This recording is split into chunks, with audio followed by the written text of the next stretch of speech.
Nu čia karoč man atėjims į pasaulį. Visi labai džiaugiasi, kad gimė gražus dailiai nuaugęs sūnus. Kūdikystėje labai neturėjau apetito, sunkiai kąsnį prarydavau. Todėl truputį buvau silpnas ir nusekęs. Bet kaip sakoma, iš šūdo išauga gražus grūdas. Dar karoč turi vyresnę sestrą, kuri labai mane myli, karoč man nieko negaili. Vaikystėje buvau labai ramus ir draugiškas, todėl nenuostabu, kad turėjau daug draugų. Visi tik ir laukdavo, kada praversiu mokyklos duris. Per pamokas neleidau laiko veltui, karoči, stengiuosi kuo daugiau išmokti.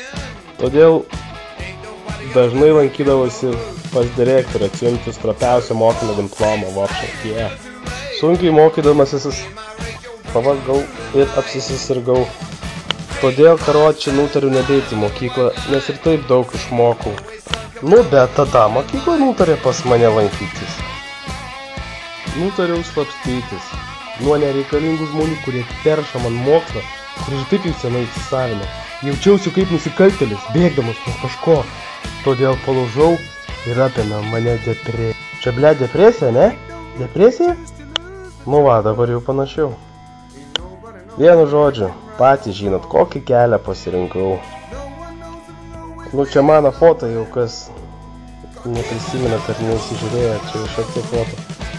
Gerai matosi.